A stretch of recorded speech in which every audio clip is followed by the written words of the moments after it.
Hello, welcome to Sexy History, where we talk about two things as old as time: sex and history. Let's uncover what's under the covers. So roll your condoms on, because we're gonna go deep. I'm so excited for this episode. It's probably going to be a two-parter, and I'm really happy that you're here with me. So, today we are covering history's oldest profession, prostitution, in the Wild West. As I was researching, I didn't realize how much was all happening at once because usually when the Wild West is taught, we think of it as its own time period. But the Wild West, Gold Rush, Civil War, Indian Wars, and Victorian era were all happening within the 1800s. With this knowledge, I'm going to educate you about the cultural differences and how the idea of the West in the East perspective still shapes our glamorized ideal of the Wild Wild West. America in the 1800s, our Victorian era. Ladies in fancy dresses, servants, huge houses, and the makings of the biggest oil, mining, and business tycoons the world has ever seen. Slavery goes from legal to illegal. Native Americans and indigenous people are fighting for their land from Euro-Americans. The Victorian era was marked by staunch beliefs, social Darwinism, females' exuberant compliance to men, dress, and the church. The middle class had to adopt the social norms and laws as they were set by the rich, and if they did not follow them, they would not move up in society.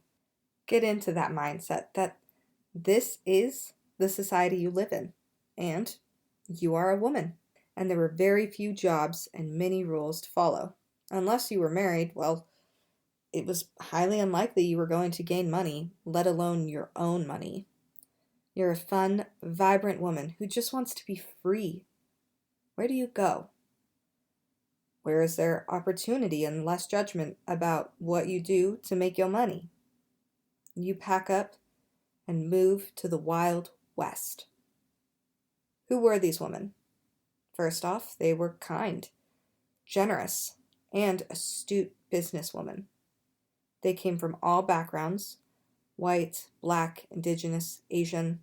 Their education varied greatly. Some had a lot of education, some didn't have any, and others learned on the job. Here I am going to distinguish our idea of a brothel worker and the actual brothel worker. Even today, our minds, movies, and literature still cater to the East's perception of the West. This happened because the East would receive news from the West, then papers would be written and sold where they came up with the idea of the soiled dove for sex workers. This is important to note because these newspapers are what we can research into because a lot of the Wild West was wild. Eastern people could not comprehend the idea of a free woman choosing to go west to make money. Hence, we have our current romanticized idea of Western prostitution that still exists today. I would argue that today's society still can't conceptualize women doing sex work strictly for business.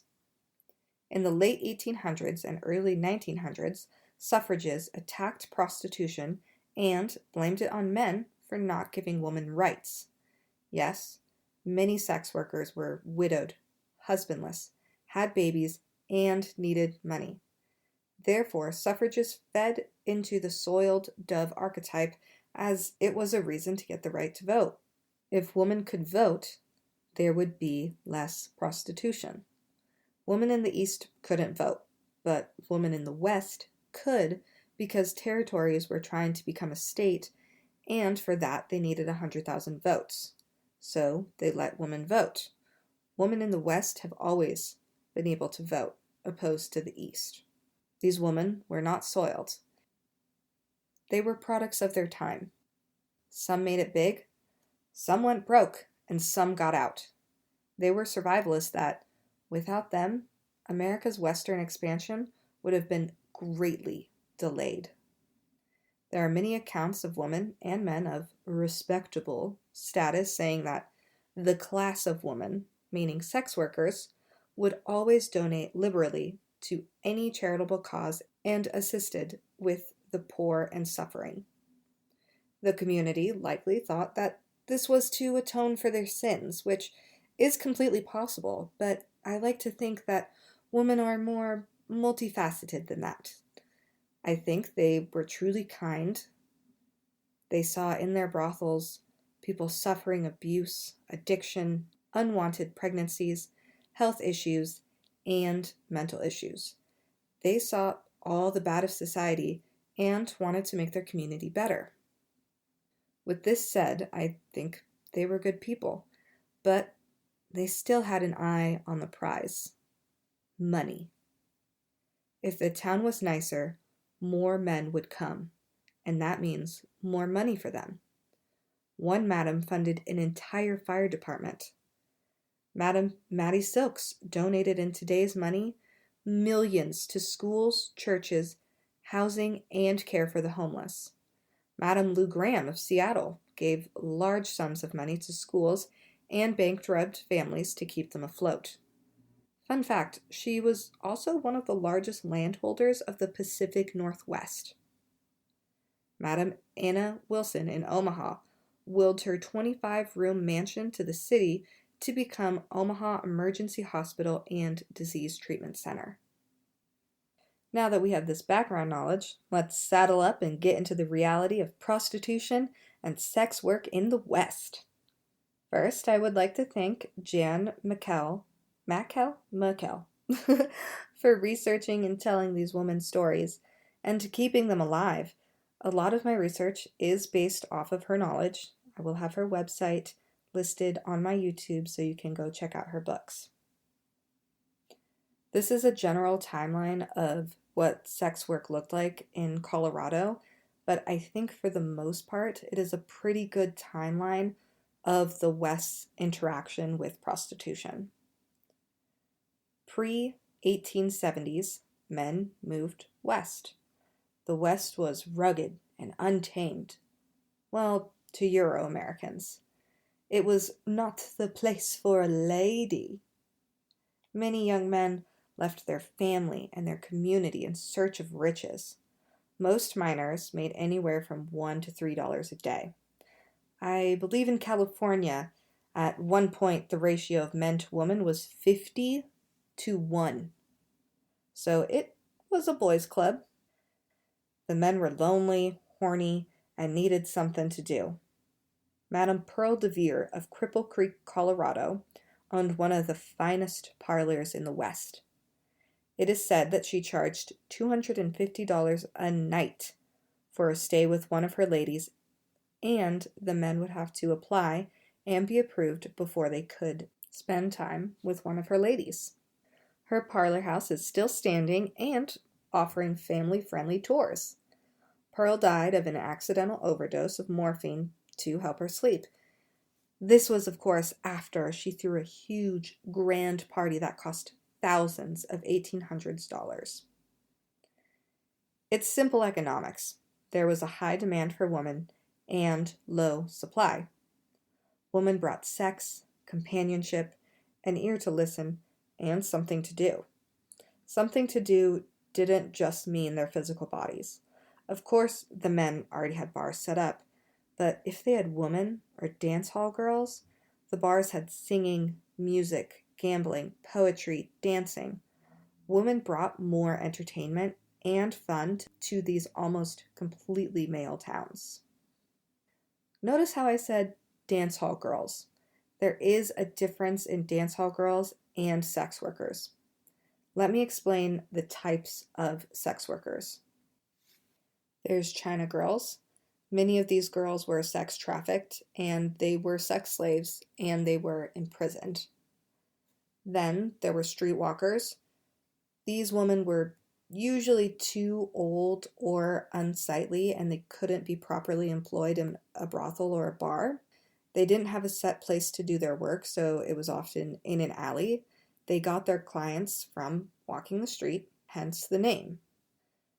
There's dance hall girls who worked in bars and danced with men and got them drunk. The girls would get paid off of how much the men would drink, but not all were prostitutes. Many were, but not all of them. Here's my observation and question. Because the dance hall girls were paid off of drink sales, the girls were incentivized to get the men drunk. And I wonder, is this why prostitution was blamed for turning good men into alcoholics, when it was actually women trying to make ends meet in the system that they were given? I would love to know your answers. Please interact with me on social media about this. Our next type of sex work was crib girls. Usually there was a small 2-room house where women would rent the room to have sex with their customers. They did not live in this house. They worked independently. It was like renting out a space. After this, we have parlors/brothels. They were nice, beautiful, where well-dressed, talented ladies lived. Men would have wine tasting, play poker, listen to poetry, singing, entertainment, and companionship was provided for the lonely heart. Some madams even sent their ladies to finishing schools so they could be more refined. After this, we have madams. They were in charge of parlors and often the owner. Madams were serious businesswomen. Some took customers, some didn't. But they kept the girls in line and made them obey the law. After this, and this is the only time I'm going to cover this, is the courtesans. They were traveling companions, like nannies, but they were mistresses. In a time where pregnancy was extremely dangerous, some wives preferred to familiarize themselves and their family to the courtesan in case the mom died. She knew the kids would be taken care of. But courtesans were also more likely to get pregnant because of why they were traveling with the family. They generally were hired by the husband. Some sex workers, whether they were from China or not, were enslaved by pimps and madams. There were high rates of depression, suicide, pregnancy, and domestic violence. I would be remiss if I didn't say that, but that's not the focus of this episode. With this, women could charge a lot for a night with them, and men were happy, willing, and able to pay it. In the early days of the Western frontier, I found several accounts of men who said that there were so few women in the town that they were respected ladies and no one cared about them being a prostitute. Again, this is not to say that these women never faced abuse or sexism, because that is simply not true. But I am going to tell you that in the next episode, because in the 1870s, sex work was very different. Thank you for joining me for another episode of Sexy History. I understand that this is a short episode, but the next one will be much longer. This is just the spot that makes the most sense to stop it. Please join me on social media at Meglagoof, Meglagoof, and I will have the link to the YouTube down below where you can find all of my resources.